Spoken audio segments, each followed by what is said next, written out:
Yes, yes, yes. Mr. Raphael Dawkins with the Combat Radio.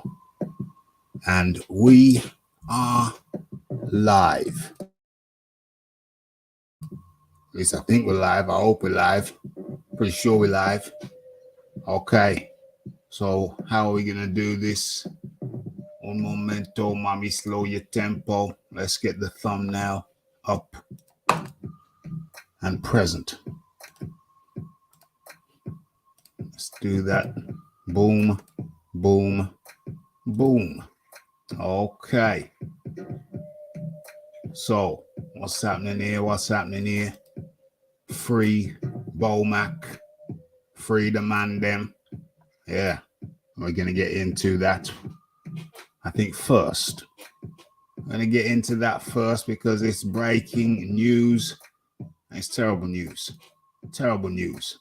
That was the Aaron Daly. John Daly says, I agree with you, Aaron. Not sure I like his chances though. OMG. Okay. So first things first, let's get the link in the chat.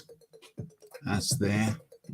And the second thing I suppose that I should do, makes good sense. Let's do the sound check. Uh-oh. Okay. Hit that like button on your way in. What's going on here? What's going on here? This lady is dancing in the advert. Looks like an interesting advert. I ain't got time for that now. Let's get straight into dancing. In the advert. Looks like an interesting advert. I ain't got time for that now. Let's get straight into dancing. Okay. Looks like an interesting advert. I ain't got time for that now. Okay. That sounds good. Sound is in order. Let's just make sure everything else is in order as best as one can. Okay. Let's have a look at that. Let's have a look at that. Let's actually pin that like so. Okay. What's going on over there? Okay. Okay. Let's bring that down and let's get into this. Let me take a swig of my drink. Of course, it's aqua.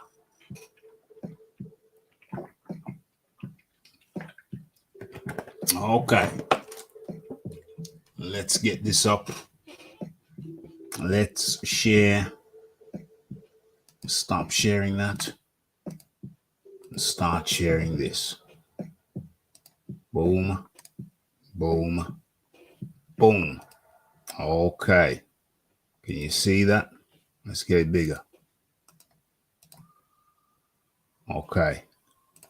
That should be acceptable. Let's get it a little bit bigger still. Let's have a look. Okay. What's that? C with Junior. A moneymaker. Who's C? Who's C? You talking about Connor? Connor Ben? With Chris Jr.?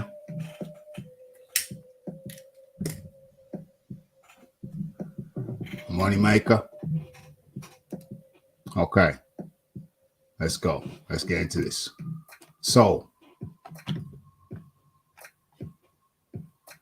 a statement from Greater Manchester Police on Brian Bomack McIntyre, who is now being charged with possession of a firearm and possession of ammunition for a firearm without the appropriate certification. He will remain in jail for at least until a hearing on October the 9th. October the 9th. So, I don't know. I don't know if Bomack's been in jail before. Maybe some little youth misdemeanor. But if he has, I would imagine he hasn't been in one for quite some time. So, if ever at all. So it might come as a shock to the system. Okay. So let's get into it further. Can I highlight this? No? Damn it. Okay. So anyway, at around 10:45 a.m. Sunday gone, the 3rd of September, officers were called to reports of a possible firearm being found in the hold luggage by airport staff at Manchester Airport. Okay. So we all know why Bomack was in Manchester. He was a trainer for Chris Eubank Jr. in his victory against Liam Smith. Okay, let's get into it. After initial inspection by security staff, Greater Manchester police officers attended and the firearm was seized. Subsequently, a 53-year-old man was arrested for possession of a firearm and was taken into custody for further questioning. Okay, so Brian McIntyre, born the 7th of the 1st, 1970, in the United States of America, was charged with possession of a firearm and possession of ammunition for such a firearm without the appropriate certification. Okay, so as you know, in the UK, gun controls are very, very stiff, to say the least. Very much unlike the USA. So McIntyre attended Stockport Magistrates Court this morning, where he was further remanded into custody. He's next due to appear at Manchester Crown Court on Monday, the 9th of October. And as the statement says, he will be kept in custody for at least that long. At least that long. So, absolutely dire circumstances. What can one say? It's I heard the news around lunchtime. I heard it somewhere, somehow, or I read it or whatever. And I thought, I think I read a headline, saw a headline, popped up on my phone, Google notifications. And I said, yeah, that's just some silliness. That's just some craziness. Surely it's not true. That was around lunchtime. Got home later in the evening and did some research. And sure enough, it was popping up everywhere. The tabloids, the British tabloids, the large sheet papers, and of course, the American outlets. So it's pretty damn universal and it's pretty damn crazy. What can I say? What do I think happened if I were to hypothesize? I think Womack, obviously in America, he's probably got a legal firearm and was in his bag and just grabbed the bag, put some extra stuff in there, some extra clothes, whatever, snacks, refreshments, whatever, and got through the airport. I don't know. Well, how come they didn't find it the first time around? How come they didn't find the piece the first time around? Or was it the case that someone said in the comment section of the video, was it the case that he flew in on a private jet? You still got to get your bags checked, surely. Did he come in on a private jet and then left on a commercial flight out to the UK? Is that what happened? Well, it could have done. But even if you're coming on a flying jet, on a private jet, they're still going to check your bag, surely. Unless you got some, unless you're a diplomat and you got some kind of diplomatic immunity. Other than that, don't matter what kind of aircraft you come in, I would imagine they still check your luggage. At least a cursory check, go through the scanner, the X-ray scan, and what have you. I think they just missed it. On his way in, he didn't go into the bottom of his bag, I'm presuming. Still didn't know it was there when he was leaving the UK. Otherwise, he could have maybe dropped it off with a friend. I don't know how that goes. And then he's heading out with his firearm in the same bag, in the same position that it was in when he came in. And but this time, he got busted. I would imagine that he didn't know it was there coming in, and he didn't know it was there going out. What an unfortunate situation. What's next? What's next now? What's going to happen now? Well, we know he's going to be kept in custody until the next date, his next hearing date, which has been set for October the 9th. So that means what? He's going to be incarcerated. I call it at His Majesty's pleasure. He's going to be incarcerated at His Majesty's pleasure for the next 4.5 weeks. And who could have foresaw? Who could have foresaw such an unfortunate, such a highly unfortunate situation? How can one say? Absolutely terrible. Terrible. And looking further on, looking further down the line, looking further down the line, what are the implications? Well, a jail term is a very, very real possibility. Do not underestimate how seriously the UK authorities take gun possession. Gun possession is one thing, ammunition possession is another thing. If you have the gun without the ammo, that's one thing, that's still bad. If you got the ammo without the gun, that's still bad. But when you got the gun and the ammo, that's doubly bad. Doubly bad. So either way, even with the best case scenario, a custodial sentence, I feel, I'm not a barrister or a QC, but I feel a custodial sentence is highly, highly likely. Could be in jail for, I can't say, he could easily be in jail for a couple of years. At the very least, he could easily be in jail. Womack could easily be sitting in a British jail for the next couple of years. And that's with preferential treatment. So, is a custodial sentence likely? Yes. Very, very likely. I hope it doesn't happen. But they don't seem to they don't seem to give any favoritism to these boxing cats. You know how much trouble Devin Haney's pops, Bill Haney, had getting into Australia on a 30-year-old situation, jailhouse situation.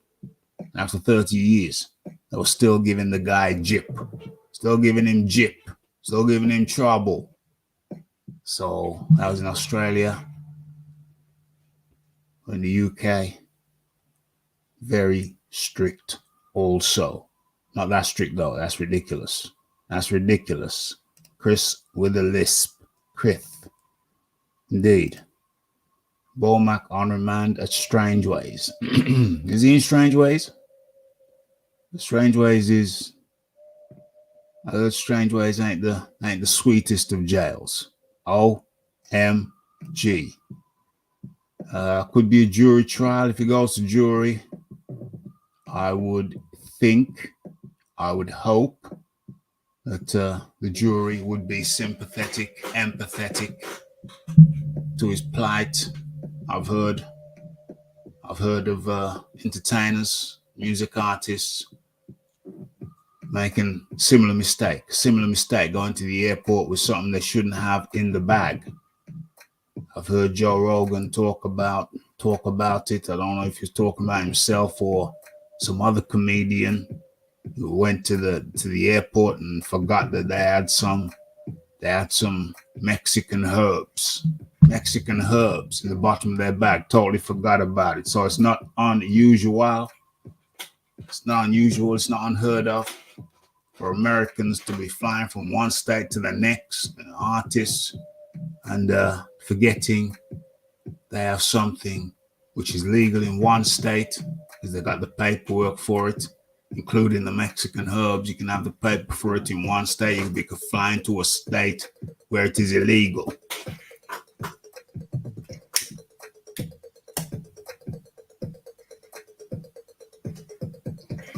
So same things happen over in the USA.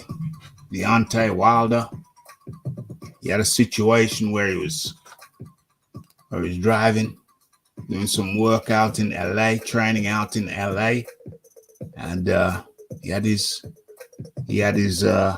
Desert Eagle. Was it his Desert Eagle? Yeah, his Desert Eagle or whatever, or his Sig Sauer in the glove compartment. And apparently that was illegal in that state for him. He didn't have the required paperwork to do that. And he needed legal representation. I don't know how. I don't know the status of his case. That's one thing in America. When you go out to the boundaries, you come over to Europe, the UK, it's a very, very serious situation. Could be a jury trial. Yeah, I'm gonna have to look into that. That might work better for him. Well, which way is the jury gonna go? Jury selection. Do they have jury selection in the UK? I know they have it in America. I don't think they got it in the UK. Don't think they got it in the UK. They can give you life for carrying a loaded gun through an airport in the UK. Yeah, I'm assuming that the gun was not loaded. But that could be wrong. That could be wrong. That is the Manchester equivalent of Winston Green. So it ain't the best prison. That ain't the best prison. Bread and water for Womack. Lord have mercy. Iron Kong, talk to me about this madness. Is Womack gonna get flogged with a cat o' nine tail in ye gaol in yonder prison? Well, they don't do that no more. They don't do the birch. They used to call it the birch. Stop doing that. Stop strapping kids at school. But I don't know, man. I don't know. They said it was barbaric, but I don't know. I think that controversial, but I think the kids were better mannered in the UK in the times of the strap, when you could get the strap at school. Might seem barbaric to some. It might be barbaric, but I mean, I had the strap. I don't think it did me any harm. And at some point they scrapped the strap. And right about now, the behavior in schools, in some schools, there's been a marked decline over the years. And I can't help but think that some of that, clearly some of that's due to parenting issues. And I think that some of that is also down to lack of discipline in the schools, which follows on from lack of discipline in the home. Are you suggesting Womack needs to be given the birch? Well, no. I think this is a different situation for Womack. Womack's an American. He's probably got a license. That piece is probably licensed where he lives. I think that it was in the bottom of his bag, one of his bags. They forgot it was there, and that's what this is all about. But my question is, the American Transport Authority, how did you even allow him out of the country with that gun? Well, he got out of America. Because I believe you, Rafi. I believe he pretty much had it in his bag or something. Yeah. I don't believe Womack. It couldn't have been Womack literally take up his cannon, put it inside his bag, like, yo, I go in England, because if anybody want to shoot me, I know top boy over there, got knives and all that. You know what I mean? So I got my piece. I do not believe Womack, who does not strike me as an idiot. No. Heck up a gun, put it in his bag to travel to England. I believe it was left in his bag. The Transport Authority in America should have seen it, flagged it, and said, nah, brother, where you going with this? Yeah. Yes. Yeah. Well, I think I can answer that one. Well, he got out of the America with it, but not only did he get out of America with it, but he got into the UK with it. I think they only found it when he was leaving the UK. So there's 3 failures there, at least 3 failures. Rafi, yeah, I believe he travelled to the UK on a private jet. Okay. So I think that's how it could have slipped the net. Because obviously you're not going to go through customs and all the other stuff. I think that's what's happened. I'm assuming he's just left it in his bag because the laws in Nebraska about guns are about as strict as Texas. They've got some of the most. You can walk around with a loaded, concealed weapon in Nebraska. Okay. I'm not even sure they're too strict about having a license. Because I think they're quite a big Second Amendment state. Okay. But the wrong judge in the UK, you could get a long sentence for that. This is crazy, yo. This is crazy. It's unbelievable. It's. I mean, like I said before, I mean, I was a long time listener to the Joe Rogan podcast when it just started. I ain't got time for that chisel now, but when it just started, and I listened to it I was a frequent listener for several years, 2 or 3 or so years, and I do remember him talking about situations where if it wasn't him himself, somebody he knows got to the airport and they had some weed, because he loves his weed, and they had some weed at the bottom of the bag. They forgot about it. It's legal in the state he's in, but not legal in the state they're going to. I know I've heard stories multiple times of people flying with firearms from one state to another state, forgot they had the firearm in the bag, but that's within America, so they can deal with it not too harshly. We make that mistake, which I think is the mistake the Eubank has made. Make that mistake and come over to England, and jail time is highly likely. I think it would be extraordinary if he didn't get some kind of jail sentence. I mean, he's already in jail now until October the 9th. So he's already eating porridge, as I say over here. He's already eating porridge. Yeah, I'm surprised they haven't given him bail. I mean, it sounds like they're taking it completely seriously. They're taking it very, very seriously. Very, very seriously. You'd have thought a man of his stature, no pun intended, you'd have thought a man of his stature would have. I think that's a big fat lie, Raph. I think that was all pun intended. You'd have thought a man of his impressive stature would have. In some cultures, Rafi, they call that the wealth. Yeah, of course. They got an obesity crisis going on now in many areas of the Middle East, particularly in Kuwait, where the oil money means that they literally give money to people, and they don't have to actually have a job. They're well paid just existing, and obesity is through the roof. Come. Did you say there's an obesity crisis in Kuwait? Yes. How is it so high, a bunch of fat, sweaty people in Kuwait? Well, in Kuwait, what happened is they found oil. They got. No, I understand. Yeah, but what I'm saying is that with that oil money, they decided to distribute it generously throughout for the citizens born in Kuwait, the parents born in Kuwait, true Kuwaitis, not people who come and work over there. They distribute it very generously to the point where citizens actually don't have to work. So you get people just lying around all day, and then there's a fast food explosion.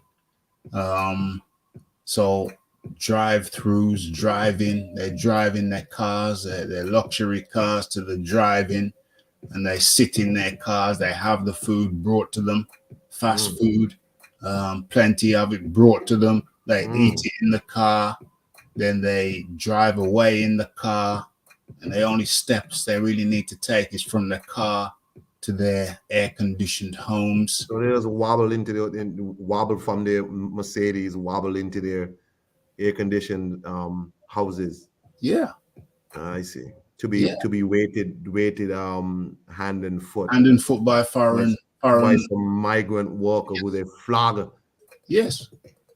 Okay. Yes. All right, Rafi. I saw that documentary. Probably I was a youth at the time, so I saw that documentary easily 20 years ago. Easily. And I came across it on YouTube again. And I thought, damn, I saw this a long time ago. And apparently nothing has changed. So was this year? I think it's gone belly up for Beaumac. Oh dear. Rafi's getting all the fat jokes in today. Oh dear. That's Dr. Woodcock's fault. I just tuned in. I have a question. What is the punishment in the UK for carrying a firearm? Well, that's a good question. Let me actually just look it up. I think it's going to be Section 18, Raf. Can't they just give you life if they want it? Let's look it up. What? I think it was loaded as well. Oh wow. What is the punishment for?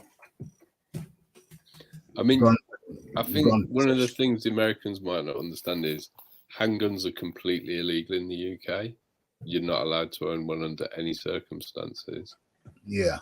To the extent that we don't enter people into the Olympics for pistol shooting anymore. Wow. Because even that's illegal. Is that why people run around with knives, bladed knives and whatnot? Yeah. I guess so. Well, I mean, we do have one of the lowest murder rates in the world, Kong. No, I understand. And when people, you see, in America, it's funny because it's wheels within wheels. They tell you with Second Amendment, we're not banning no guns. However, countries that ban guns do have low murder rates, right? Yeah. However, if you're a black person in America, a black person will tell you, I'm not giving up my guns if those other people have guns. No, hell no. Those other people say, I'm not giving up mine because I don't trust the government. Yeah. But then you have this rampant gun violence. Yeah. And as a black man, I'm letting you know, in our communities, we have a lot of gun violence. Yes. You know what I'm saying? So,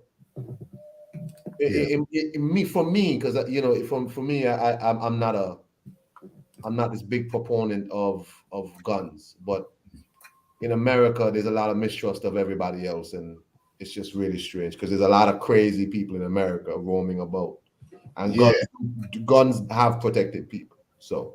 Yeah, if you was in America, if you immigrated to America, do you think you'd have a gun in your household? Yes. As a matter of fact, I'm thinking about applying for a license here to have a pistol. Okay. Because Dave Chappelle, because I'm not big on guns myself, but I think if I lived in America, Dave Chappelle tells a joke about how he was anti-gun and he was on his farm in Ohio, and he was just out on the porch and he saw a man just walk through his land with a shotgun over his shoulder. And he said he felt really bad because all he could do was smile and wave at him. And after he'd gone, got in his car and headed down to the gun store. You know what I'm saying?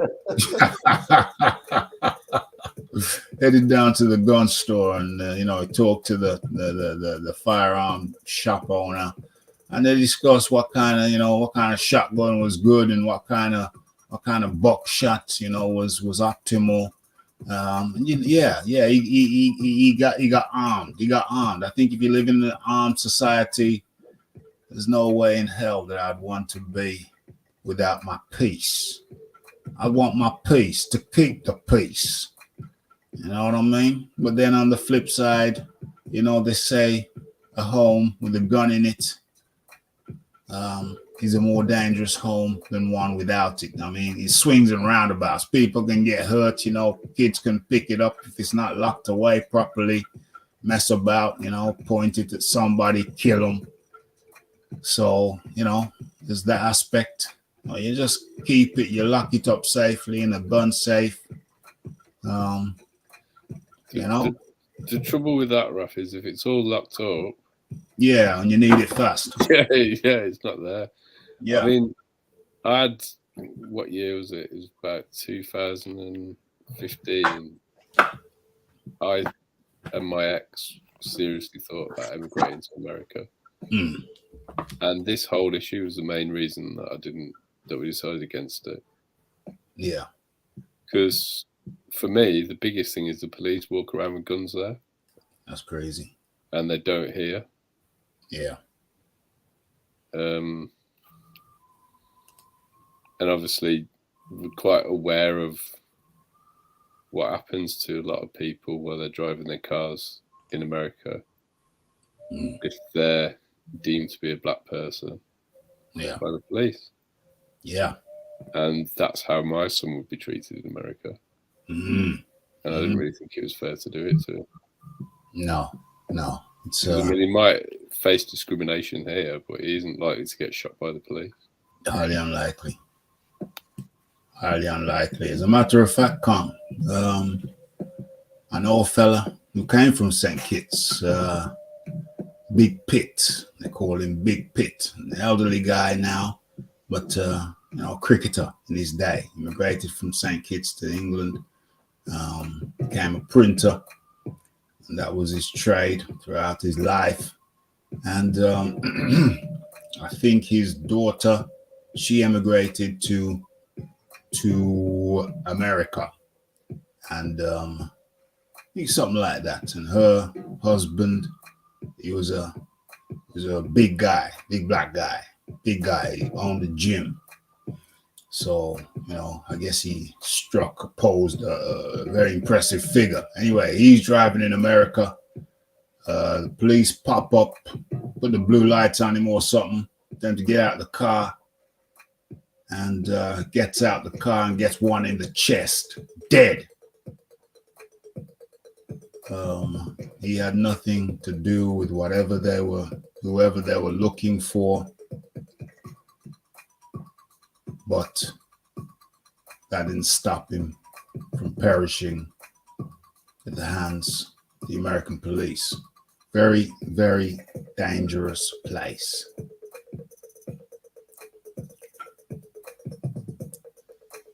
No, if Ian comes there, maybe he's doing something. Sorry, Rafi, I was on the phone. My bad. You were saying Big Pitt daughter emigrate to America, and then she was with her husband was a big black man. He ran a gym. He owned a gym. Yeah. Police put the blue lights on him. Oh, he had a nice sports car as well. Police put the blue lights on him. He pulled in somewhere, got out the car, bang, one in the chest, dead. Ooh. One in the chest, dead. He was nothing. He was not the man they were looking for. He was not a criminal. He was a legitimate gym owner. But that didn't stop him. That didn't save him. So America is one dangerous place. It is a very dangerous place because, especially as John pointed out, if you're a person that identifies as a black man, your life is in imminent danger. And that is why I said earlier, black people in America are operating on two different situations. They're aware that we do have a lot of violence with guns in our communities, but we're also aware that there's a certain group of people that would like to do black people harm. And as such, black people don't want to give up their protection, and these crazy supremacists, these white nationalists who are in police uniform or whatnot, who form these crazy militia groups. If these people have guns, well, black people can say, well, no, well, we need, because the majority of black people in America are not gang members and are not involved in criminal activity. So it's just wheels within wheels. So someone like Bo Mac, he's going to have a pistol because where he lives, as John said, it's like Texas.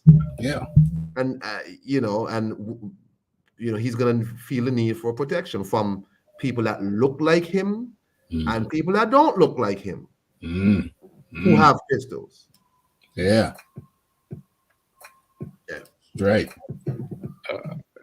I mean, I've heard a couple of American channels talking about this. And there's one in particular who's from Texas. And he just thinks that Beaumont should be free because in Texas everybody can walk around with a concealed firearm. It's fine. It's not an issue. So he doesn't really understand what all the fuss is about. That's because these people don't understand anything outside of their own, not even outside the country, outside their own state. They don't understand anything. I know. But I mean, Nebraska's gun laws are pretty similar. But I checked it earlier. I remember listening to. Sorry, go ahead. No, it's all right. I mean, it's just a funny one because I don't think Bo Mac had any intention of shooting anybody. No, in this country at all. But through a lack of awareness or potentially just being forgetful, you could easily get 5 years in jail for that. Easily. Well, I mean, that's the mandatory minimum sentence. Well, I've been asked the question by J. DeGalise Borti. What the hell does that even mean? Is this some kind of... I think he's Dutch. Okay, I know, but is somebody pulling my leg here or is this legit? Okay, we'll assume it's legit. Okay. J. DeGalise, forgive me if I'm not pronouncing it correctly. I'll just call you J. DeGalise. Okay, you asked a question earlier on. That's Dutch, bro. No problemo. But the ref is very curious about things, like to understand things like that name, for example. I like to understand that. But anyway, I'll probably do some research. But for now, let's have a look. You earlier asked what's the guideline sentencing for illegal gun possession. So I think, is it up on the screen? Yeah, it's up on the screen now. Let's get into it then.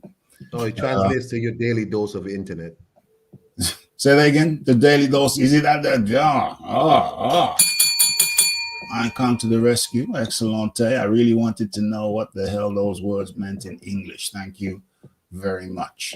I did suspect because at the end of it, where is he? At the end of it, it says Porte Internet. So I knew it related to the internet. So yeah, that's good. That's good. That's yes. He confirms it. Pigeon, huh?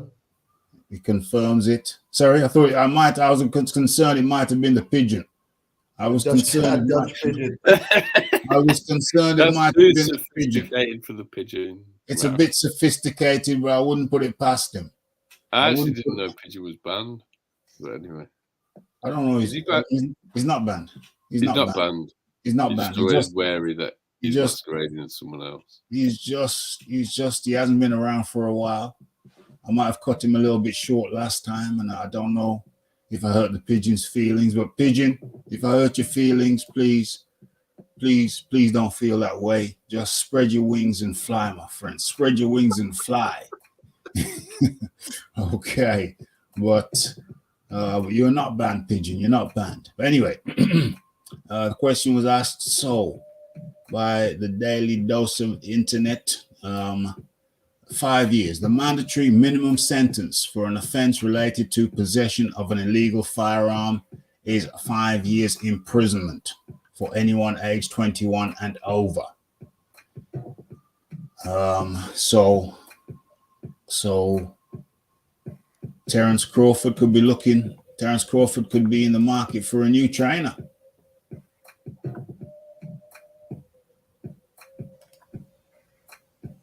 Terence Crawford could be in the market for a new trainer.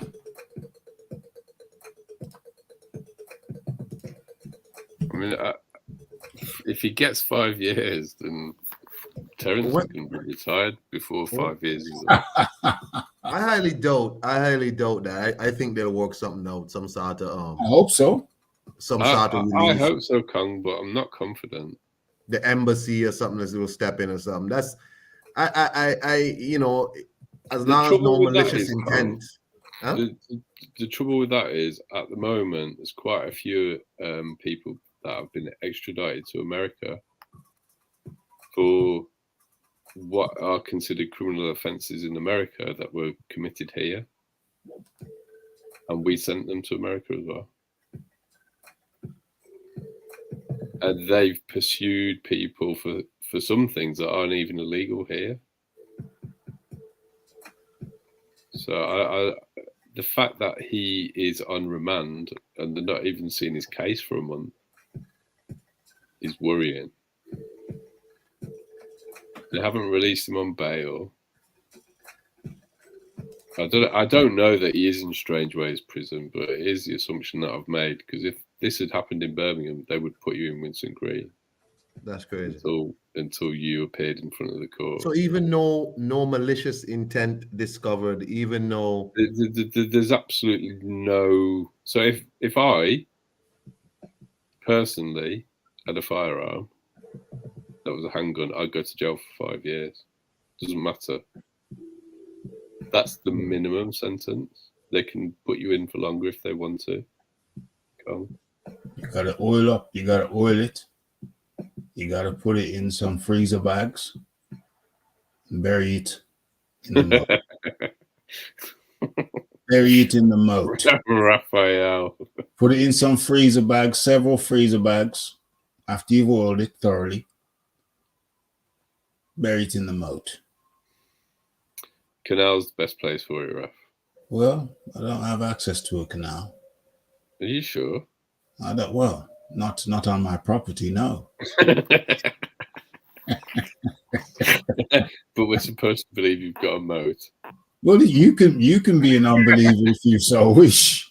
If you're a non-believer, you need to come to the front of the congregation. Come to the front of the congregation. I don't know what kind of holy man is explaining to the general public how to take care of an illegal firearm, right? Hey, your Mormons when the Mormons went down to Mexico, they didn't go empty-handed. Yeah, that's part of the problem, isn't it, Raph? These Americans like their guns too much. I've seen pictures of priests blessing guns, so well, that's what I'm saying. Yeah. That's what I'm trying to tell John. When the Mormons immigrated from America, when was it? 100 years ago, whenever, they didn't go empty-handed. They're still down there now.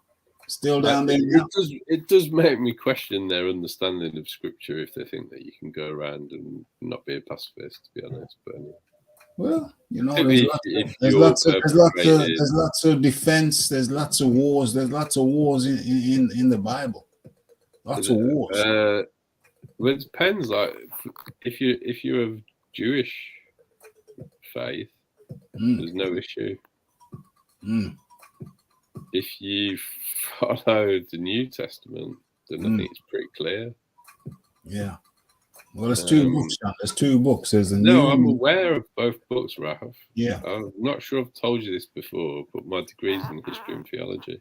Oh, I didn't know about the theology. I know about history. Yeah, I've got combined honours in both. So okay.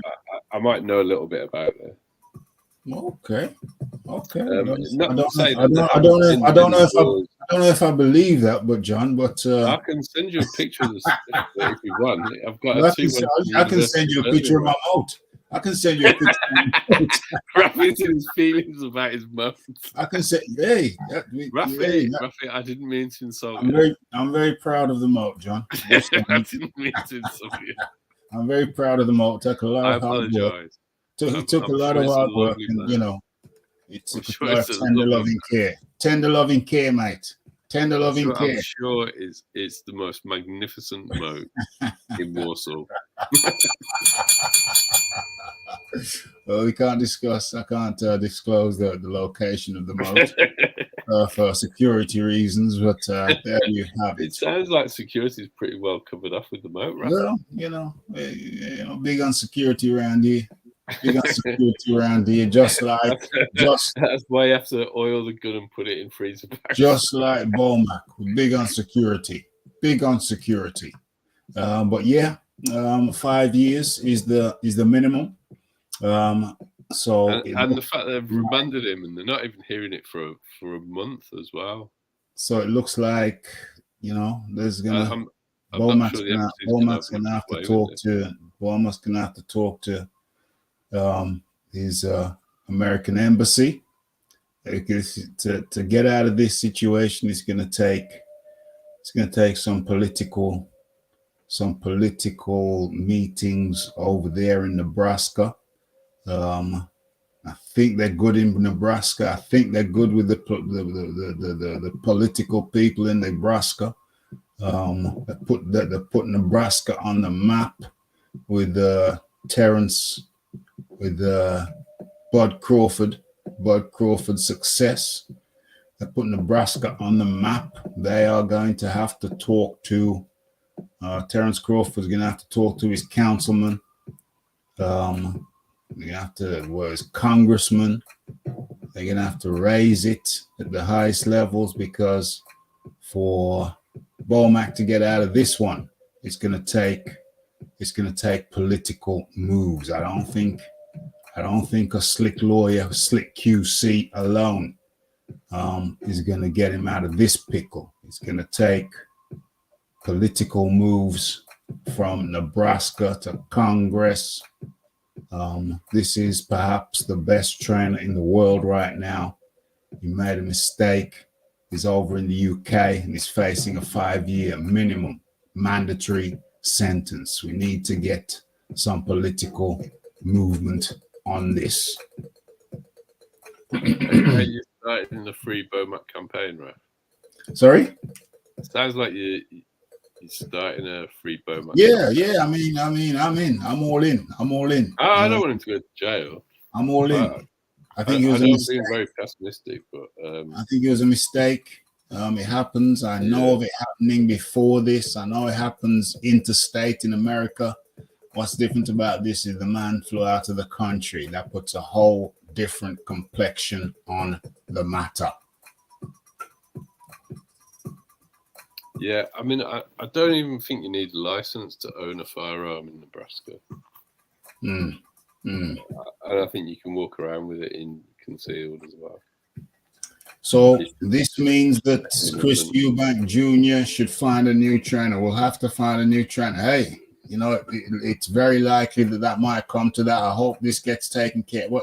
It's gonna take at least a month to get taken care of, and it's actually it's more than a month before he's even in the court.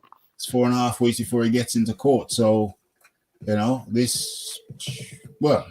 only way I see Bomac getting out of this is if he gets the politicians involved, his congressman involved, is the American embassy involved. Well, the American embassy will already be involved, no doubt. That's the first people they would have gone to see. But it's going to have to go higher than them. I'm going to have to say this is an American treasure, perhaps the best trainer out there right now. Trains the best fighter, arguably the best fighter out there right now. A mistake was made, and we need some help. Bomac going nowhere. Not after that diplomat wife absconded after killing the kid in the motorbike. They ain't trusting nobody. Yeah, well, she was a diplomat though. She was a diplomat, so they could only request that she stay. She opted to leave, and she opted not to come back.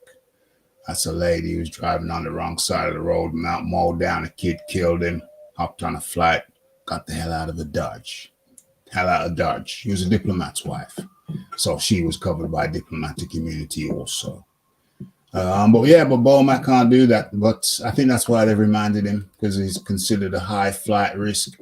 The embassy should be involved, and hopefully they say no, he ain't going nowhere. We can vouch for him. We've got his passport. We can vouch for him. Let him go. I expect them to let him go within the next couple of days. If they don't, let him go. And if he stays in jail for the whole 4.5 weeks until the next hearing date, then that's not a great look for him. Not a great look at all. If they keep him on remand till then, I don't really see how he's going to get anything over 5 years. Well, if they keep him in remand, it's not a good look. The lethal Bizzle up in the building. Let's hope America jumps in. They got to jump in, because this is very, very serious. I can't remember of another case like this in boxing or even entertainment. Listening to y'all, I was saying the same thing. Like, yeah, this is gonna have to be turned into like a international, get embassies involved and whatnot, because you can't let this man go down. I mean, it is a crime. Yeah. It is a crime. But two countries that have such relationships, something could be worked out, but it is a crime. And Beaumac, if that was the mistake he indeed made, that is a very serious and silly mistake to forget a gun in a bag. What are you doing? The thing is, wasn't it going through airport security when they found it? Well, he was going back home when they found it. Yeah, I'm not 100% certain, but I think the bag was going through the X-ray machine and they found it in there. Yeah, he's going back though. He's going back. Yeah, but I've covered that already. I mean, because I think he came in on a private jet. Yeah. But the implications from a legal point of view, I mean, what they could try and throw at him if they wanted to could be quite extreme. Well, because he's trying to carry a concealed weapon onto an aeroplane, right? Well, he did. He already did it, because he came in with. Not on a private jet. It's different, though, isn't it? But, nobody hijacks private jets, is what I'm getting at. But are we sure it was a private jet? So I believe that's how he got it into the country, because that's how he arrived. Oh, he arrived in a private. Okay. Yeah. So that's how it's here on accident in the first place. But then he was leaving on a commercial jet. Yeah. And it was like, of all the places that they're not going to be happy about having a gun. Yeah. Is on a plane. Yeah. But he came in on a plane, albeit a private plane. He explained to them, I came in on a plane, albeit a private plane. I didn't even get to the bottom of that bag. What was in the bag? I think it was a genuine mistake. What was in the bag? It tells them what was in the bag. I didn't get to the bottom of that bag. And I had no worries or concerns. So I went to the airport, came in on a private flight, left, was booked to leave on a commercial flight. I had no worries, no qualms, because I didn't know it was there. I understand what I didn't know it was there, and so that's why it was there, because I didn't know it was there. So that's his argument. That's his argument. That's what the embassy. That's what he's going to have to explain to the embassy. That's what the embassy are going to have to explain to his political leaders in his area. If he convinces the embassy, then the embassy convinced the politicians is in his area, the congressman for the area. That's what he's going to have to do. That's what he's going to have to do. There ain't nothing else he can do. But what I'm saying to you, Raf, is they could escalate it to not just being in possession of a firearm if they wanted to really slap him with everything. Well, they could escalate it, but it wouldn't make any sense, because he was here on business. Yeah, but none of it makes any sense. The fact that they've kept him on remand doesn't make any sense to me. I can understand them keeping him on remand. I don't think they should, but I could understand them keeping him on remand, because he's a flight risk. He's a flight risk. So I can understand. Keep his passport. Well, okay, but but he's still a flight risk because people get out of the country. You get down to Dover or wherever, you get on a boat, you get down to Tunisia or whatever, take another private plane out to Mexico or Puerto Rico, Colombia, wherever, and then you smuggle yourself back into the USA where you haven't committed a crime in the USA. So he is a flight risk. I do consider him to be a flight risk. I do understand why they're keeping him in. I don't think they should keep him in for the whole month, but I do think it's prudent they keep him in for a while until they get the full story. They're still taking statements. Get the full story, understand who he is, understand that he's stable, he's a top-rated trainer, understand all that, because they may not yet. When they get a full understanding of that, then that paperwork, the recommendations from that, then will go to the Home Office or wherever, whichever government office. It will be seen by whichever leader of that office. He'll look at it. He'll have an opinion. He'll write a report. Send that report with the report that he received up to his superior, and that process could easily take a couple of weeks. But why is any one person in that chain going to risk losing their job? Why is any person in that chain going to risk having the finger pointed at them if anything whatsoever goes wrong? So what we're looking at now, I believe, is a bureaucratic situation, not necessarily indicative of the depth of the crime, but it's a bureaucratic situation. They're going through. The leader of this office is going to receive a report. He's going to write a report on the report he received. He's going to go to the head of the next office. They're going to write a report on the two reports they've received. And it could take a couple of weeks before he's potentially released. Well, on bail. So I understand. I understand why they've kept him. But I also understand that he needs to get busy with his people. They need to get onto the embassy. I'm sure it's already happening. He needs a top lawyer in America. He needs a good lawyer in America, and he needs a good QC. He needs a good barrister. Needs a good legal team over here. It's going to cost him a few shillings. To get out of this one. The 5-year minimum. That's going to be a tough one. It's going to be political. The only way he gets out of this is by political means, political pressure. But he can't get out of it by letter of the law because you've only got to have it in your possession. And you can't have a handgun in this country. Looks bad. I mean, I went into walk. Don't get me wrong. Well, I mean, it's going to be a process. I wouldn't want to have to trust the authorities in this country in this situation. Well, it's going to be a process. It ain't going to be no catwalk. It ain't going to be easy. It's a serious situation. I can see it being 5 years of jail.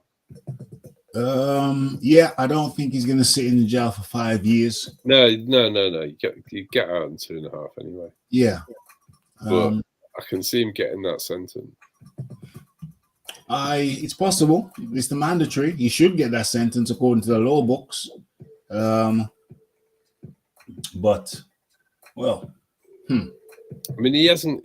There's no way around the fact that he's committed the crime that has a mandatory sentence of 5 years. Well, the only way he's going to get around it is all the means you're talking about. There's always a way around. Well, for him, there might be. Yeah. If that was me or you, that would be it. We'd be doing at least. Yeah, that'd be a wrap. But him being in a different income bracket may have some sway. Him being internationally renowned, internationally known, may have some sway. But it ain't looking good. It ain't looking good at all. I'm going to country by private jet, it's being claimed. And if they caught him, how did he get in? Yeah, private jet. He was leaving via commercial flight. Okay, Iron Kong, is there anything you want to say on that before we move on to what was originally going to be the main topic? No, I'm good. Okay. Just that I hope they have spacious rooms in the clink for Bomac. No, if he's in strange ways, Kong. Yeah, Bomac. Unfortunate. Bomac. It's not looking good, but hey, I mean, I'm pretty sure it was an accident, and hopefully he gets some good representation who can get him out of this pickle, as we say over here, out of this pickle. Okay, so that's very unfortunate for Bomac. Of course, trust and believe that the RDCR will be keeping you up to date with daily bulletins, with bulletins and reports as they come in, into the newsroom. Rafi gonna be pumping them out for y'all.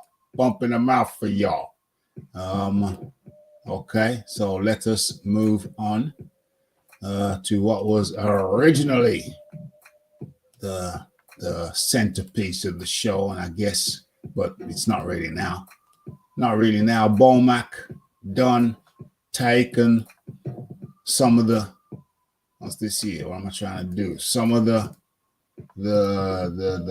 column inches away from where it should be, where it's supposed to be. It's supposed to be on Christopher Eubanks Jr. What am I trying to do? Christopher Eubank Jr., who turned in a stellar performance against Liam Smith. What's Bomac saying here? Keeping his left hand up and just boxing him, and watch out for his right hand. Bomac, I asked you when we spoke. Watch out for his right hand. Basics. Right. We stay. Get back to basics. We go back to basics. What do you do? Of each round, and that's basically. Basically. Exactly. That's the thing we're supposed to. Back to basics. Basically, what you done. Exactly. Back to basics. Spence is simple. We go back to basics. And my position was in the first fight, Liam Smith, Chris Eubank Jr. versus Liam Smith won. I was confident that Eubank Jr. would win that fight. I thought he was too much for Liam Smith. Liam Smith, of course, a previous world champion. Yes, I know that. Yes, I know he has skills, but I just saw Eubank Jr. just having too much for him. Too big, too strong. Whipping some vicious punches. Thought Eubank Jr. would get him out of there by TKO in the first fight. But that's not what happened. And my hypothesis of what went wrong for Christopher Eubank Jr. in the first fight, I think he lost that fight more so than Smith won the fight. I think Eubank Jr. kind of gave that fight away, and I'll tell you how. I think he came in too cocky of his own abilities. I think he came in not really respecting Liam Smith the way you're supposed to respect every opponent. You're supposed to respect every opponent because every opponent is dangerous. That's why they're in there with you to one degree or another, to a lesser degree or a greater degree. But if you disrespect, if you don't give your opponent the respect, they can surprise you. That's the danger of not giving the opponent respect. They can surprise you. You could get lax. And if you get lax, you may get taxed. You know what I mean? So I think that's what happened with Chris Eubank Jr. in the first fight. He went in there lax because he didn't give Liam Smith the due regard. Didn't give him the due regard, the regard due. So he got lax.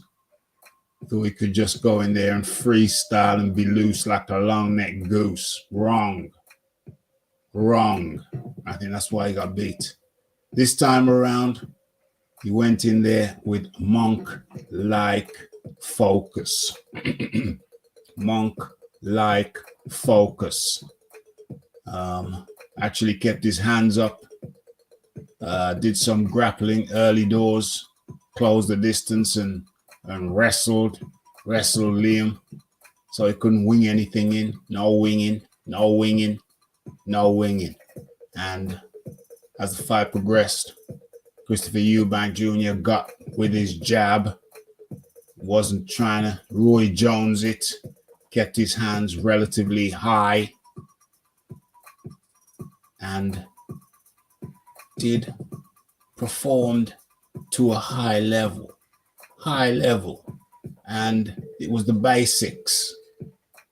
That's what won it.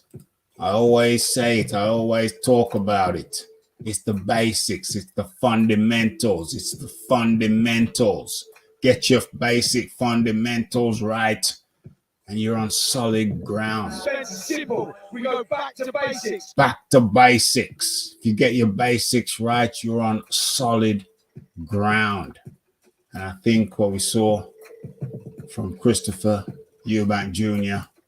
was just a basic, fundamental, solid game plan. Smother the man, inside grapple the man early, then get behind the jab, keep your earmuffs up, work behind the jab, the hooks to the body, the uppercuts to the head, body, head, keep your muffs up, your earmuffs up, solid jab, get in and grapple him when you sense he might be trying to wing in some of those overhands. Or is it the overhand right? And back to basics. With or without Bomac, I picked Liam Smith to win because it was possible that Eubanks could come in there with some psychological damage, some psychological scarring about getting knocked out in a fight, in a live fight for the first time. Could have come in with some psychological damage, psychological sparring, but he didn't. He knew he could have won the first fight. This is my hypothesis. And if that's how he felt, then he'd also feel that he gave it away. And he'd also feel that he knows how to win that fight sensibly and intelligently, putting the flash aside. Don't worry about being flashy. There'll be flashes of flash. Let them happen. Don't force it. Just think about winning the fight intelligently. And that's what he did. Beautiful performance. We go back to basics. That's what he did to win the fight. Iron Kong, are you there? Yeah, here, Rafi. Yeah. Did you watch the fight, Iron Kong? I watched a good bit of the fight after. Yeah. You know, my dodgy stream was being a bit too dodgy. Oh Lord. So I had to abort mission. Oh Lord. So I saw after the fight, Liam Smith said he was fat and had to cut 40 something pounds. I agree with you, Rafi. You know, he was arrogant. If you had to cut 40 something pounds, it means there's a certain level of arrogance to you. You know there's a rematch coming up and you have to cut 40 something pounds. It's crazy. Remember, Liam Smith is a 154 pounder. Yeah, he's going up. So it means this man really let himself get fat because, not only are you going up in weight, you also have blown up even more. Mm. He had some injuries. He said it was because of some injuries. That's okay, but injuries don't make you blow up to 40-something pounds. You can try a gluten-free diet. You could try should have had a dietitian. Just keep your eating in check so you don't go up to 40-something pounds. You could just try not to have so much pints at the ye old pig and horse pub down the street. So I think there was a certain level of complacency in Liam Smith. Big time. And Chris Eubank went to work. He got with somebody who I think fits him better, because when he had Roy Jones, he was trying to emulate Roy Jones's style, which was, it looked ridiculous. Yeah. And it didn't fit him. No. Womack is keeping him grounded and into the basics. And if he just... It's unfortunate that Chris Eubank didn't get somebody like Womack before. Yeah. Because his issue has always been not his physical abilities. Mm. The guy just didn't listen to nobody. No. And I think Liam Smith got complacent and Chris Eubank got serious. And you saw what happened. Yeah. John D. Lee. Well, I went into this with very low expectation. Mm. More because whenever it's got difficult, Chris has been found wanting. I think going to 168 for him was a disaster, really. Mm. I mean, I know he completely clean sparks Yildirim, but when he went in with Groves, it was apparent that he's not really big enough to fight at that weight. Yeah. And he was just totally out of his depth. The Billy Joe Saunders fight, I feel that he had the capability to win, but he was too worried about his gas tank. So he just started too late. He did nothing for too long. Mm. And I've always questioned his mentality, really, because the physical attributes are obviously there. Mm. I think he lost the first Liam Williams fight as much trying to make weight for that catch weight against Ben. Do you remember all the fuss that Senior was putting out there that he was going to die because he was losing too much weight?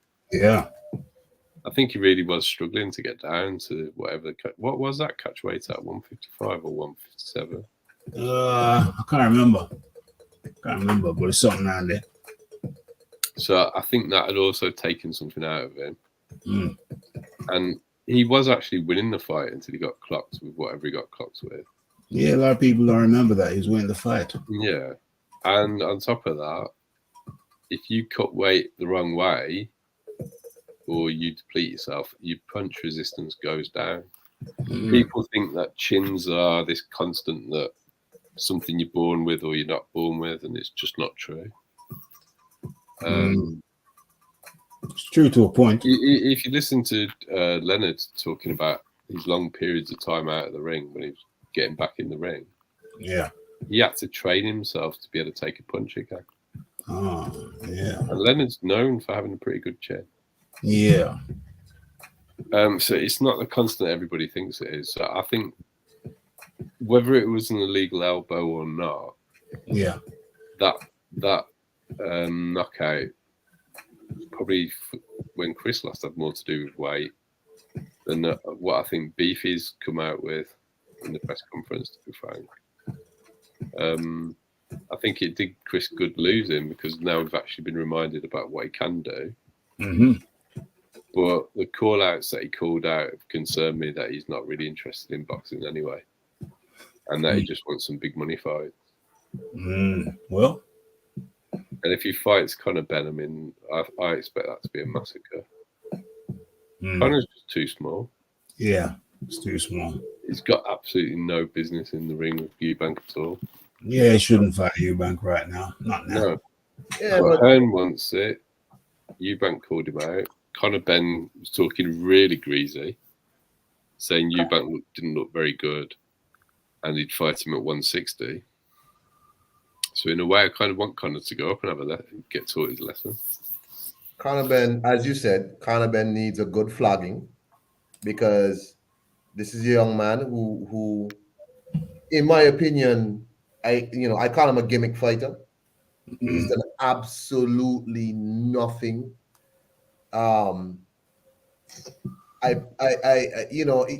He hasn't fought any of the 147 guys that's worth a damn in the UK or worth a damn in America. He really hasn't fought anybody like that.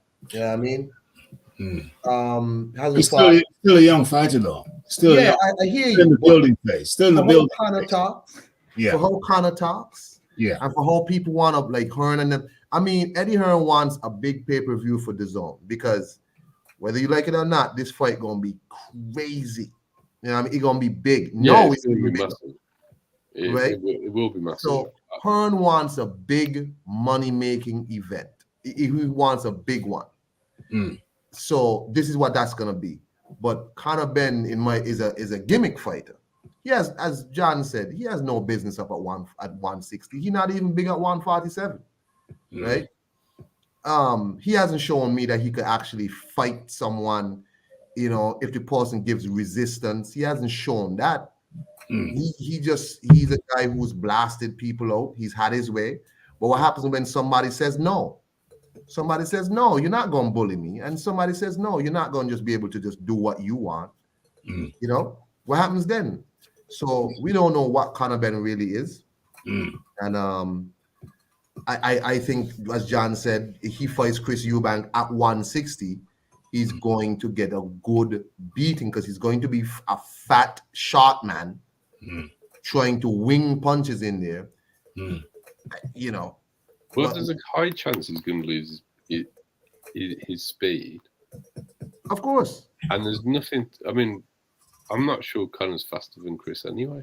I mean, if you're going to critique Chris, you're going to critique his ring IQ. Maybe he's a bit underpowered. Maybe he isn't. But for hand speed and foot speed, Chris is lightning. He's very fast. Yeah, he's fast. He's definitely fast. Chris looked good, and congratulations to him on the win. But why did I know there was a buck coming?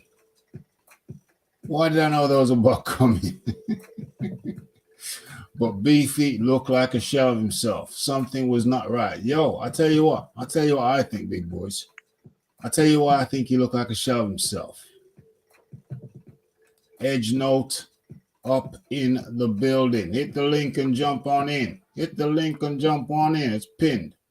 I tell you my hypothesis on the thing. Chris gave Liam an early concussion.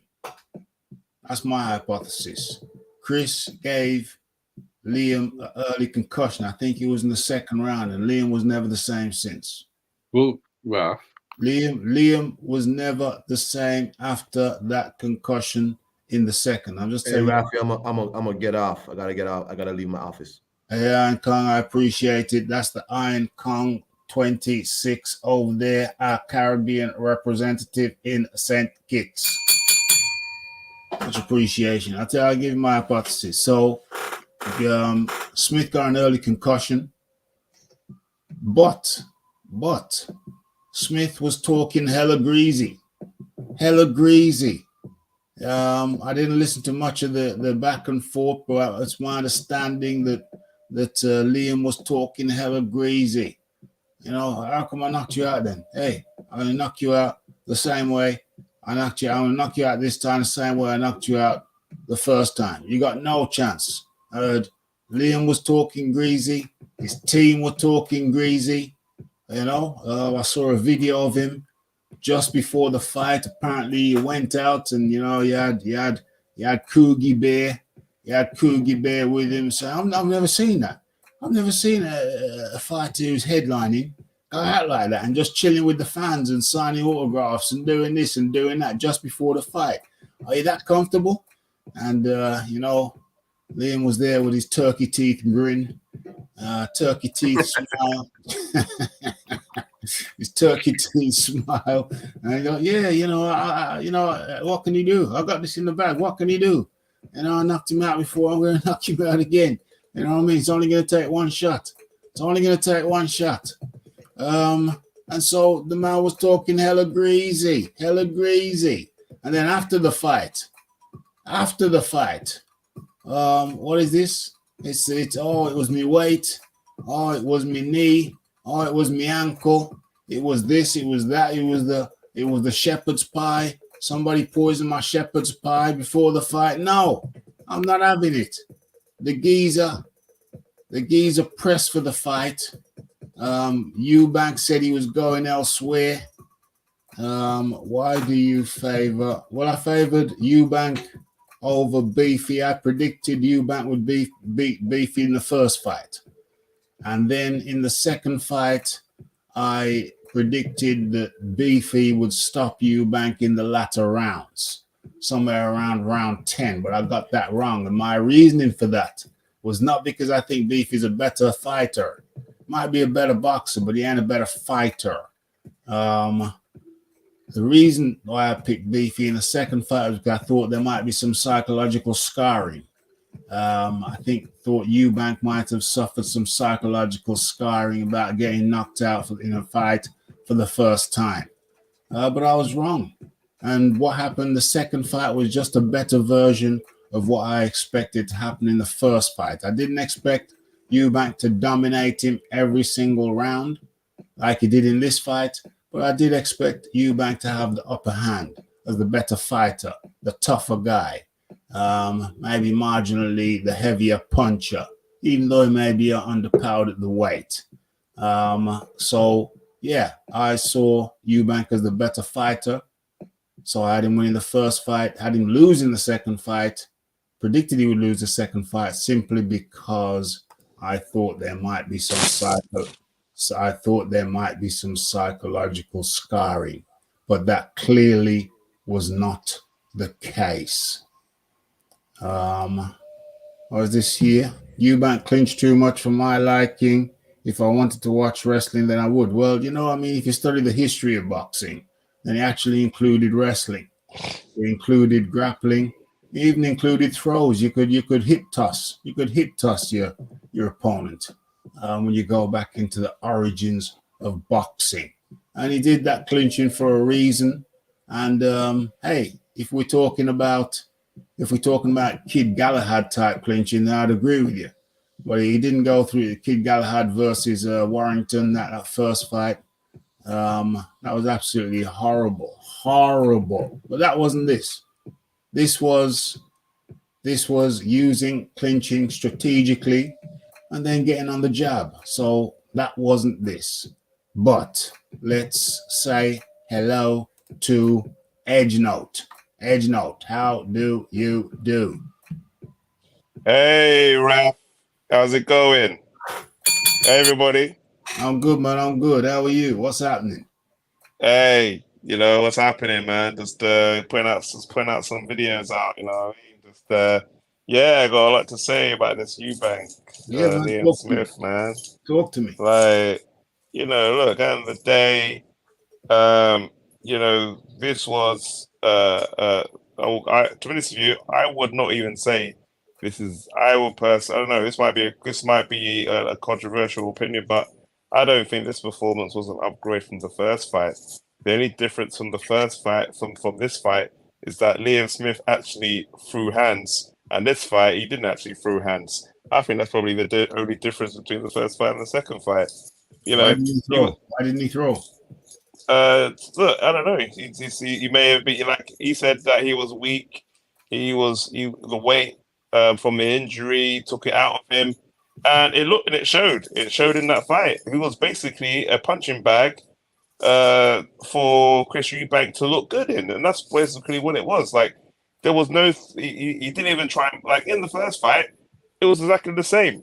Eubank Jr. was dominating the fight. He won. I thought he won all the rounds, and then he swung and got caught. But this fight was the same. The difference is Liam Smith didn't throw any punches, and obviously he went and he clinched. And I would say probably I'll probably say he was more cautious like as in he was worried about what would come back at him. But I don't know. It wasn't. I don't know. It wasn't a performance like people. Now watching Sky Sports, they were saying, "Oh, it was a world class performance," and like this, he ain't gonna beat nobody. No top guys at 160, 168 on that performance, mate. Like this is Liam Smith that we're talking about here. This ain't a Canelo. This ain't like. Do you know what I mean? This, and like, and then he's calling out Triple G, like, do you know what I mean? He's calling out pensioners, calling out Conor Ben, Kell Brook.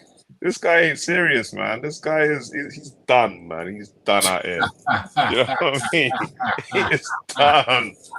I think you're being very, very harsh. I'll say this. I don't think you're giving him credit for taking the fight away from Liam.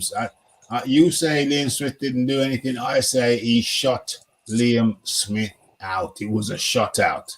It was a bit like, not saying it's on that level, but it's a bit like Leonard Duran 1 versus Leonard Duran 2. That's obviously, not at that level, but it was kind of similar. He just took it away from him. He just took it away from Liam Smith. Liam's beefy was like, he was like in a canoe without a paddle because Eubank took the fight away from him. He nullified him with the smothered his work in the first, smothered Liam's work in the first 3 rounds, and then got on his jab game. And Liam was just eating the jab. I don't know if you know how demoralizing. If you want to demoralize somebody in the ring, just feed him the jab. Nothing else. Just feed him the jab. I think as well, I mean, I do think that Chris made weight a lot better in this fight. That's another factor. He'd had a camp where he cut the most weight that he's. Has Chris ever fought at super welterweight or light middle? I don't know. I don't think he has. I don't think so. Nah, he'd had a training camp where he cut the most weight he'd ever cut to not fight, to go straight back into camp. And I think Bomac did make a difference. Actually got Chris to listen to a game plan and employ a game plan. And I think what Rafi's saying is right, but I think also being better at the weight meant that his speed was better. So Liam couldn't throw because he's being beat to the punch with the jab all the time. And he's getting out-muscled on the inside. Yeah. I think you're being too harsh, but I do agree with some of your sentiment, and I've already mentioned it myself, that Chris isn't really interested in pushing himself based on who he's called out. He hasn't called out any of the champions. And I still think that his career will go down as wasted talent more than anything.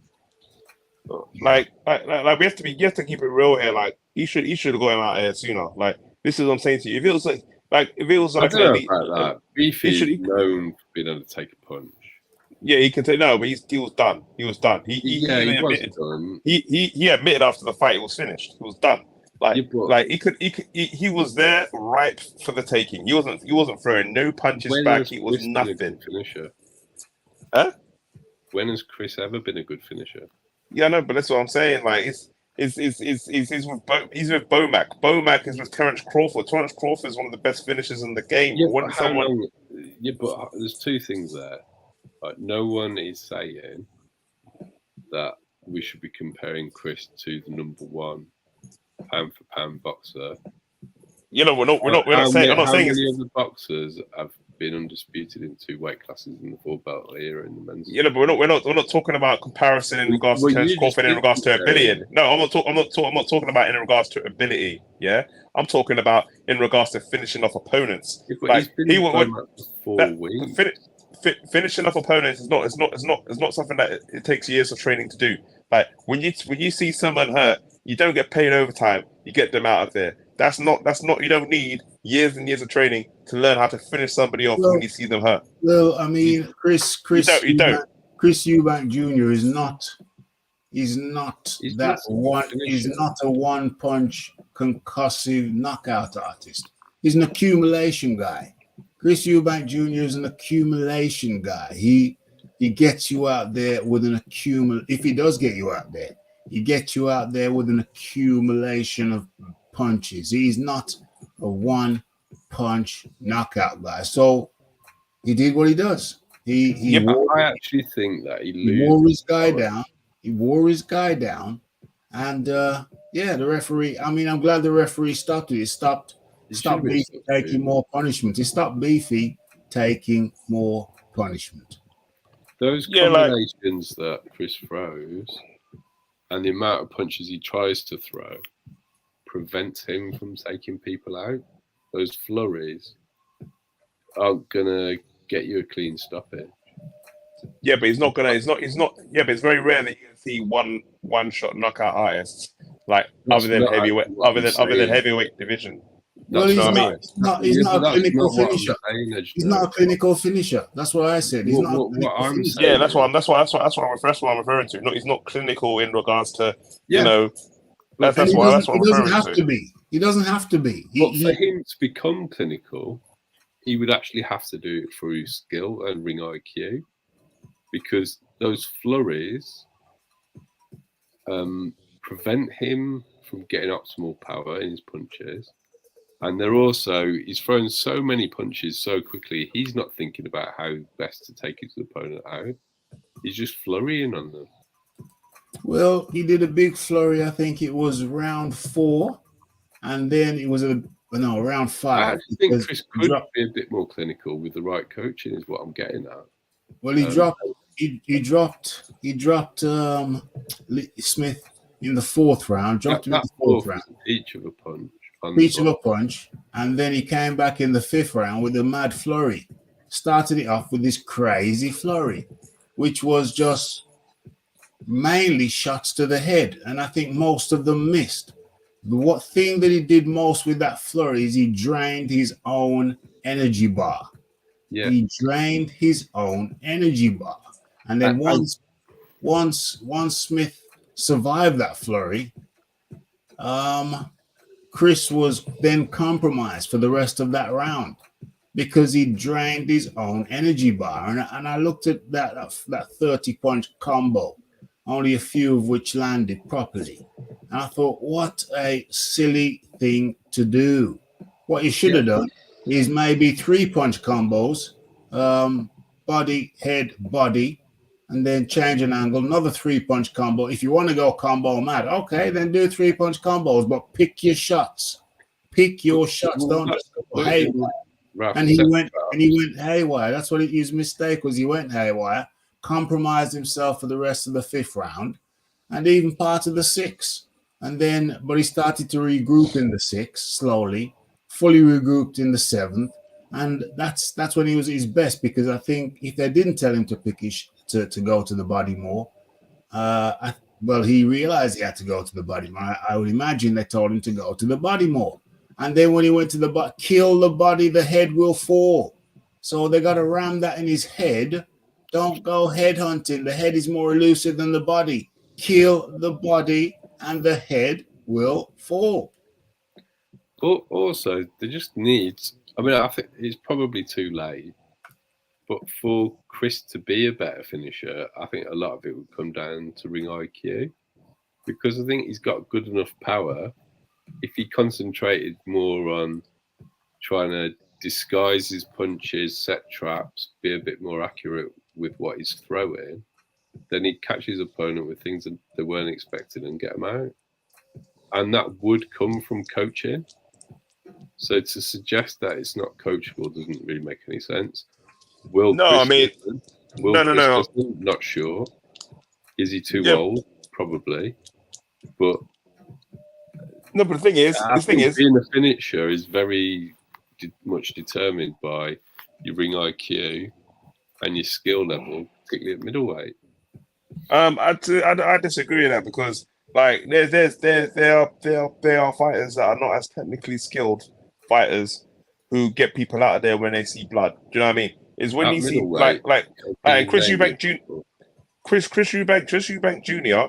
I'll give you an example. Let's start with Demetrius Andrade. Yeah, he's not known for knocking out opponents. His opponents goes out for 12 rounds, right? Yeah. He goes out for 12 rounds. He's not known for that. That's why people don't find him popular, because he's like, oh, not exciting, boring fighter, 12-round fighter, blah, blah, blah, blah, blah. But then what happened was Eddie Hearn said to him, look, people find you boring. You need to step up your game, start getting people out of there. Yeah? And then in his last few fights, he changed up his style. As soon as he started seeing blood, he started getting people out of there. Yeah. Like, do you know what I mean? Like, so it's not a case of, oh, he needed training for him to do that. It's a case of you need like the reason with Chris Eubank Jr. When he was supposed to be next gen days, he was taking our opponents out. He was taking our opponents. Yeah. Yeah, he was taking our opponents when he first done the next gen days. He was taking our opponents. But now, like, you know, now he's gotten older. He has not, because he's had so much different trainers. He's trained, and he trains himself. He doesn't listen to people. He doesn't do that. He hasn't found himself. Yeah, he hasn't found himself. And because of that, he's in the mixing of, oh, shall I do it? Shall I not? You can see he's in doubt. Even in the Liam Smith fight, when he got him down the first time, like, he didn't even try and go for the kill. He didn't even try and stop it, because he was cautious. He was stopping because, okay, let me stop and go back to my tactic of this and this and this. Do you know what I mean? Like, you know. Are you saying to me that you want to see him finish more? Is that what you're saying? I want to see him. Yeah, like, I want to see him. Like, when seeing someone hurt, to try and close the show. That's it. Like, Liam was there to be taken out. Like, he wasn't no danger at all throughout the whole fight. There was no point in the fight where I thought, this is gonna end. This could, you know what I mean? Did you not enjoy the fight? Because I found it thoroughly enjoyable. I did not enjoy the fight. I did not enjoy the fight. Like, you know, the thing is, it's tough because, you know, like, it's different. How I look at the fight is I find it entertaining when if I see one person dominating the other person, I don't find it entertaining. So you because it's just if I see it one-sided. So you acknowledge that Chris Eubank dominated Liam Smith. Yeah, that's what I'm saying to you. He beat Liam Smith.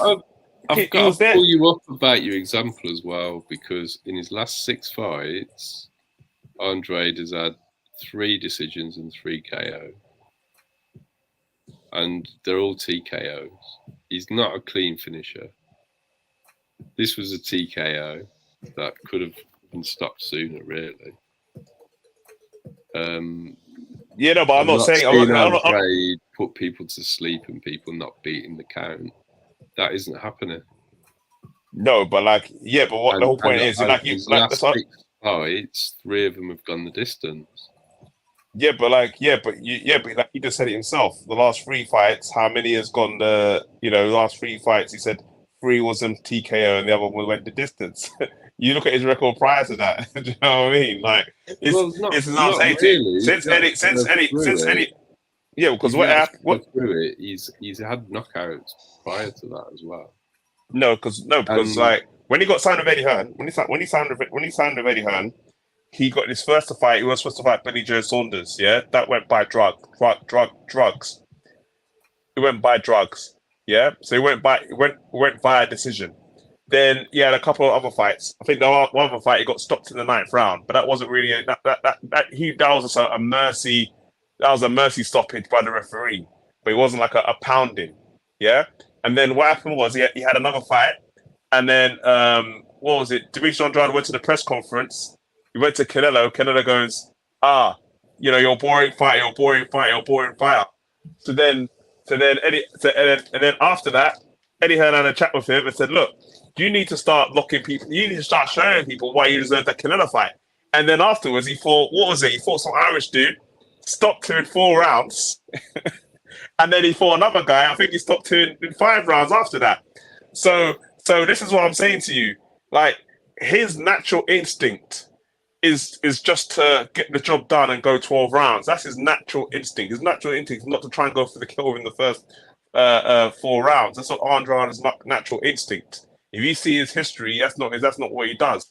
But because he's told that he needs to change his style and become more ruthless, that's why he started to do more ruthlessness. And that's why when you see him against Benavidez, you're going to see him trying to close the show against Benavidez earlier on that fight, because he knows that he has to show people why he deserves the Canelo fight, and you're going to see that.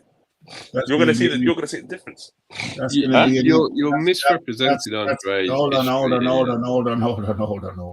think Raf get box back up because Andre used to get a lot of guys. What I'm trying to tell you guys is that we are closing the show. Okay, we are.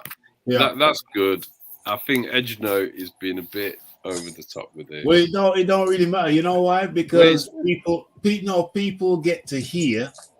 People get to hear different people's opinions, and they will comment, they will formulate how they feel, and on another time when it's earlier, we can actually get into some kind of debate. But really and truly, Rafi ain't really interested in no real debate right about now, because we've gone past 1 hour 30.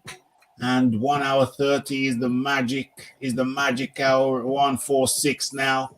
And Rafi's got a busy day tomorrow. So all I'm really doing is giving people tonight. It's a quick one, just giving people the format to say what they feel. I ain't really into the debate thing tonight. So it's just really, come on, say what you feel.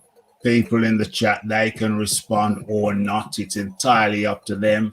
And they can respond later on. They can bring up other points in next week's show. If we do another live show later on in the week, we can pick it up there. But really and truly, it's just about the Bomac and the Chris Eubank Jr. that I want to come on and talk about real briefly. Get it out there to the people. Feed the people. Feed the people. John D. Lee, your final words, please. I think it was a good performance from Chris, but I do have concerns about his lack of ambition moving forward. Thanks for having me on, Raf. Excellent. That was the John D. Lee. What is you playing with your keys there? You're playing with your keys there, Reginald? You're rattling some keys? I'm just getting into the building. I got you. Edge Note, your final words, please. Yeah, like my final words for Chris Eubank Jr. Look, it was a good performance. He got the job done at the end of the day, so obviously it's better than the last performance. But lack of he hasn't got the ambition to emulate to surpass his dad.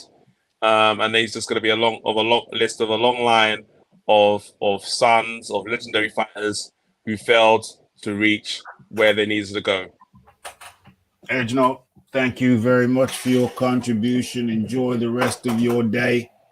Thank you very much, Raf. Easter. You're welcome, my friend. Take care. Take it easy. Okay, so that was the Edge Note. The guy's own channel. Feel free to check him out. What do I feel? No, I feel that it was a masterclass. Like I said in the video, if you haven't seen the video, go check out the video. It was a masterclass. Chris Eubank Jr. took it away from Liam Smith. Liam Smith was very cocky and boastful prior to the fight, much like Eubank Jr. was prior to the first fight. Seemed like Smith didn't learn from Eubank's mistake, taking him lightly, and Eubank just came in there and took the fight away from him.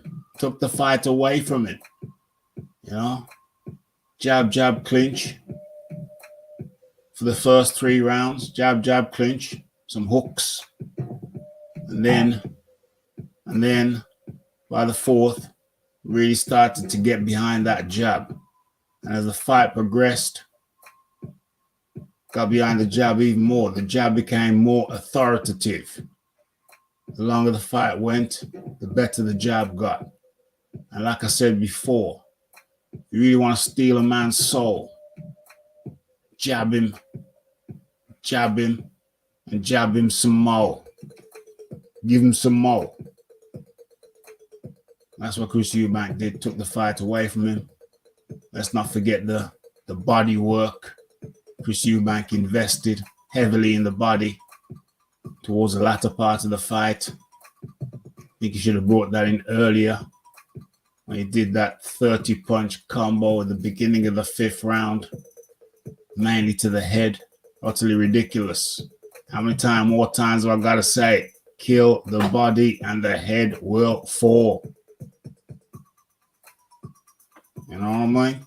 We've known that for decades. For years and decades. Kill the body and the head will fall. Well, Chris Eubank eventually got there. Second half of the fight, started to invest more in the body. And he paid dividends. Of course, how can we forget those uppercuts? Uppercuts to the guts. No, I'm joking. Uppercuts to the head. Marvelous. Wonderfully effective.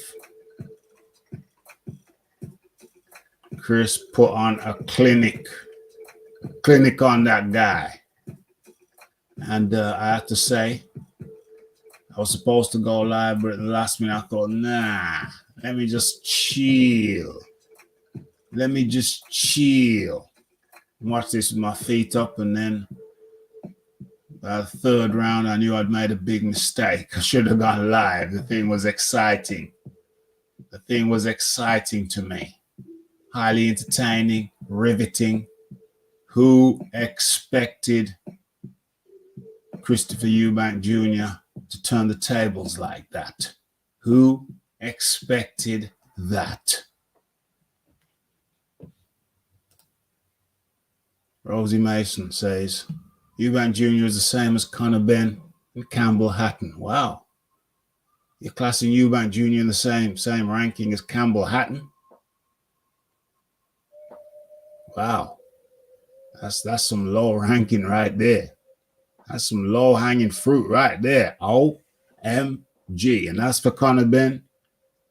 Conor Benn's improved immensely. And if Conor Benn keeps on improving at the rate that he's improving at, I say watch out. Watch out.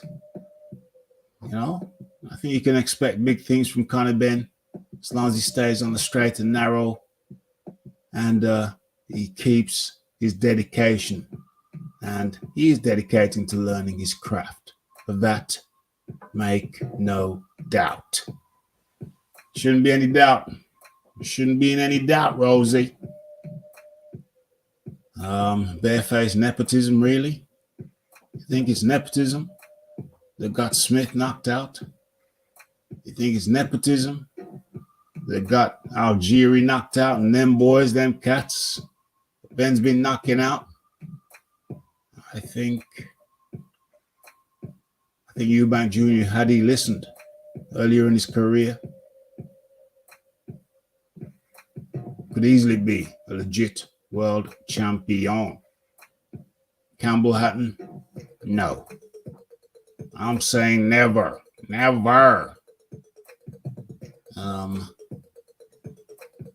So I have to respectfully disagree with you on that one. Where are we now?